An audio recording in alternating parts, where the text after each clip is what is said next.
नमस्कार, मी पूनम तुमचं पूनम बेसिक रेसिपीजमध्ये खूप मनापासून स्वागत करते। आज आपण अतिशय पौष्टिक असं काकडीचं सरबत आणि त्यापासून काकडीचा मठ्ठा किंवा मसाला ताक बनवलेला आहे, जे चवीला खूप चविष्ट तर असतंच पण शरीराला अतिशय थंडावा देणारं आहे। बाहेरचे कोल्ड ड्रिंक्स किंवा आईस्क्रीम खाण्यापेक्षा जर तुम्ही असं सरबत घरी करून पिलं तर नक्कीच त्याचे चांगले फायदे तुम्हाला मिळतील।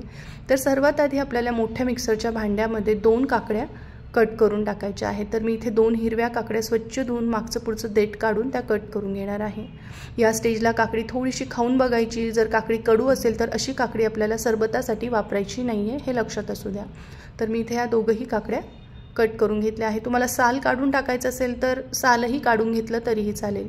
आता इथे माझ्याकडे आमचूर पावडर होती, तर मी 1 चमचा आमचूर पावडर टाकली आहे। तुमच्याकडे घरामध्ये फ्रेश कैरी असेल तर कैरीचे 2 तुकडे तुम्ही मोठे यामध्ये टाकले तर अजूनच छान चव येते।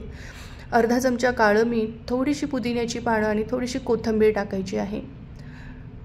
आता आपण यामध्ये अर्धा इंच आल्याचा तुकडा सुद्धा टाकायचा आहे।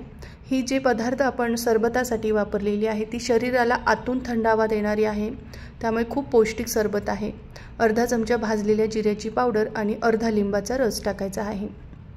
यामध्ये मी एकूण 2 ग्लास इतकं पाणी वापरणार आहे, तर मी अर्धा ग्लास इतकं पाणी टाकून याची आधी पेस्ट बनवून घेतली आहे। पुन्हा राहिलेला अर्धा ग्लास टाकून घेणार आहे आणि मिक्सरवर फिरवून घेणार आहे।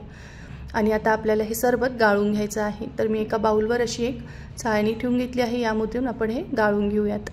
तोपर्यंत तुम्हाला निवेदन आहे, तुम्ही अजून माझ्या चॅनलला सबस्क्राइब केलं नसेल तर प्लीज नक्की सबस्क्राइब करा आणि बेल आयकॉनवर क्लिक करा। सबस्क्राइब करणं पूर्णपणे फ्री आहे, निशुल्क आहे, तर नक्की माझ्या चॅनलला सबस्क्राइब करा। तुम्ही माझे व्हिडिओ शेअर सुद्धा करू शकतात।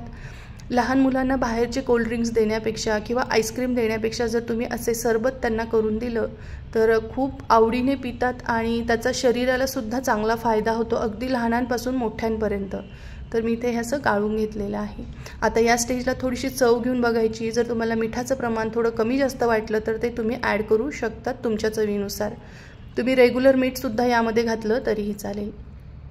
आता ग्लासामध्ये भरपूर असे मी बर्फाचे तुकडे टाकून सरबत सर्व केलेलं आहे। आता राहिलेल्या सरबतामध्ये मी अर्धा लिटर अमूलचं अर्धा लिटर इतकं ताक टाकून घेतलेलं आहे।